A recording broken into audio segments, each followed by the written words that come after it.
మొన్న మా ఫ్రెండ్ కూతురు పెళ్ళి కేరళలో అయిందండి.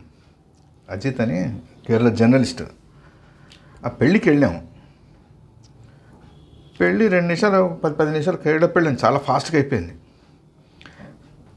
అయిపోయిన తర్వాత సద్య అనుకుంటూ వచ్చారు. సద్య అని అందరు లేచారు. సద్య అంటే ఏంటిది, అంతలోపల మా ఫ్రెండ్ వచ్చాడు. సద్య అన్నారు, రా అన్న అర్థంతో చెప్పాడు రా అని.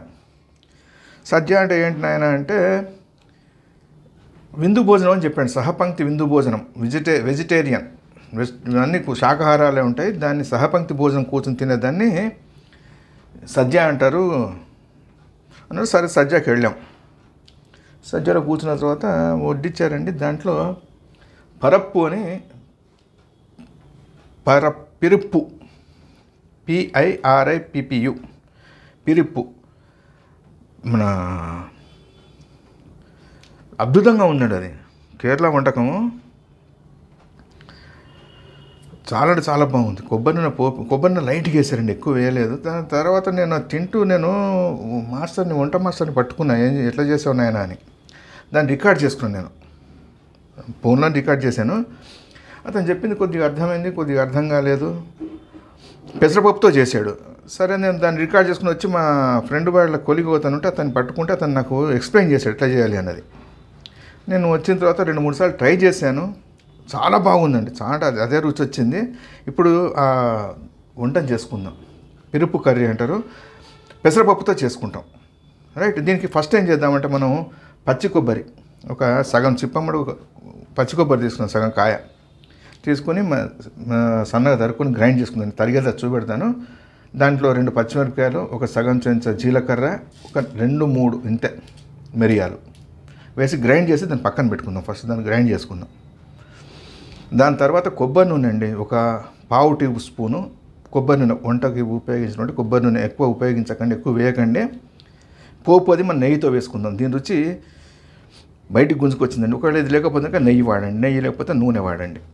కొబ్బరి నూనె, పోపుకి ఒక 2 చెంచాల నెయ్యి, పసుపుకు ఒక 1/2 టేబుల్ స్పూను, ఆవాలు ఒక 1/2 టేబుల్ స్పూను, ఇంగువ ఒక 1/2 టేబుల్ స్పూను, కరివేపాకు మనం 2 చోట్ల వాడతాము, ఒక రెంబ కరివేపాకు, ఒక 150 గ్రాముల పెసరపప్పు. దీన్ని వేయించుకుందాం. నేను వేయించేది చూపెడతాను. ఎండుమిరపకాయలు. బస్ ఇవి కావాల్సిన పదార్థాలు. చేసుకోవడం ఈజీ అండి. ఇది చపాతీలో బాగుంటుంది, రైస్కి కూడా బాగుంటుంది. నేను ఫస్ట్ ఏం చేస్తానంటే దీన్ని వేయిస్తానండి. వేయించి కడిగిన తర్వాత 2 సార్లు కడిగి వేయించి 2 సార్లు కడిగి ఉడికించుకుందాము. ఆ లోపల ఇది కట్ చేసి మీకు చూపెడతాను. మన ప్రాసెస్లోకి వెళ్దాం రండి. మీరు ఛానల్ సబ్స్క్రైబ్ చేసుకొని వీడియోని షేర్ చేసి ఒక లైక్ కొట్టి రండి. ఇదండి మన పెసరపప్పుని ఈ విధంగా వేయించుకుందాము. కొద్దిగా సువాసన వస్తుంది, అంత మటుకు వేయించుకుందాము. అయితే నేను దాన్ని సద్య అంటే ఏంటిదని అడిగానండి. సద్య చెప్పే కదా, సహపంక్తి భోజనం, అరిటాకులో తినేటువంటి సహపంక్తి భోజనము, వెజిటేరియన్ భోజనం. అది దాంట్లో కంపల్సరీ పాపడు, పాయసం, తర్వాత మంచి కర్రీ, ఇట్లాంటి కాస్ట్లీ వంటలు ఉంటాయండి. కాస్ట్లీ వంటలు పాయసంలో మనం జీడిపప్పు అవన్నీ వేస్తారు. వేసి దాన్ని గుళ్ళల్లో మనం ప్రసాదంగా పెడతారు కదండి భోజనం. అప్పుడు తర్వాత శుభకార్యాల్లో చేసేదాన్ని, ఓనం వాళ్ళ పండగలు ఉంటుంది, ఓషు పండగ, ఓనం, ఆ ఓనం పండగలు చేసుకుని తినేటువంటి దాన్ని, పెళ్ళిళ్ళల్లో పుట్టినరోజులకు చేసే అందరు కూర్చొని తినేటువంటి పద్ధతిని సద్య అని పిలుస్తారు. సాంస్క్రిట్ వర్డ్ అని చెప్పాడు అతను.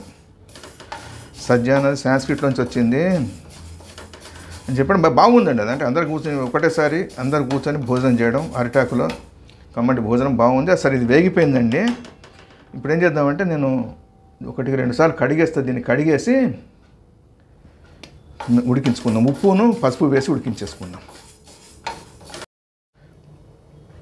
కొబ్బరి బ్యాక్ సైడ్ మనం బ్లాక్ పార్ట్ ఉంది కదా, అది మొత్తం తీసేసుకున్నాం. నీట్గా తీసేసి ముక్కలు సన్నగా చేసుకున్నాం. బాగుంటుంది చూడడానికి, కర్రీలో దాంట్లో చూడడానికి బాగుంటుంది. అందుకని వెనకాల తీసేయడం. మీకు అది సౌలభ్యం లేకపోతే వదిలిపెట్టేయండి. తర్వాత నేను పెసరపప్పుని వేయించడం ఎందుకు అని అడిగితే పెసరపప్పు వేయించడం వల్ల రుచి బాగుంటుంది, తర్వాత లోపల పెసరపప్పుకి సంబంధించిన ఏమన్నా తడి ఏమన్నా ఉంటే కనుక అది కూడా పోతుందని చెప్పాడు. బాగుందండి నిజంగానే. పెసరపప్పు వేయించి ఉడికేస్తే బాగుంది. ఉడికేటప్పుడు పసుపు వేసి ఉడికిద్దాము. ఉడుకు పట్టిన తర్వాత ఉప్పు వేసుకుందాం. రైట్. ఇప్పుడు ఏం చేద్దాం, దీన్ని సన్నగా తరిగేసి పచ్చిమిరపకాయలు, జీలకర్ర, పచ్చి కొబ్బరి, మిరియాలు ఎక్కువ వేయకండి, 2 మిరియాలు వేయండి. గ్రైండ్ చేసుకుని వద్దాం. ఒక్క నిమిషం గ్రైండ్ చేసుకుని వస్తాను. తర్వాత నెక్స్ట్ స్టెప్కి వెళ్ళిపోదాం. పెసరపప్పు చక్కగా ఉడుకుతోంది. వేయించి వేసాం కదా, దాని సువాసన చాలా బాగుందండి, అద్భుతంగా ఉంది. ఇప్పుడు ఏం చేద్దాం, పసుపు చెప్పే కదా, పసుపు ఇక్కడ వేసేసుకుందాం. మనకి పసుపుతోటి ఇంకా పని అయిపోయింది. చెప్పిన పసుపుని ఇక్కడ వేసేసుకున్నాము. ఉప్పు మళ్ళీ చెప్తున్నాను, మొత్తం ఉడికిన తర్వాత, ఉడుకు పట్టిన తర్వాత అప్పుడు వేసుకుందాం. ఒక 4-5 నిమిషాలు పడుతుంది ఉడకడానికి. పెసరపప్పు తొందరగానే ఉడికిపోతుంది. ఇది ఉడికిన తర్వాత నేను కొబ్బరి అది గ్రైండ్ చేసుకుని వచ్చేస్తాను. పప్పు మెత్తగా ఉడికిపోయింది, పసుపు వేసాం కదా. ఇప్పుడు ఉప్పు వేసేసుకుందాం. ఉప్పు వేసుకుని ఒకసారి కలుపుకొని ఒక్క 1/2 టీ స్పూన్ కొబ్బరి నూనె వేసుకుందాం. ఇప్పుడు ఒక్క నిమిషం వేస్తాను కొబ్బరి నూనె.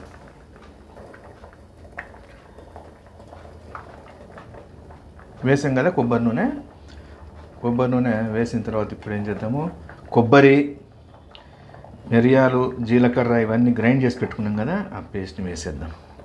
పేస్ట్ వేసేసి చక్కగా కలుపుకుందాం.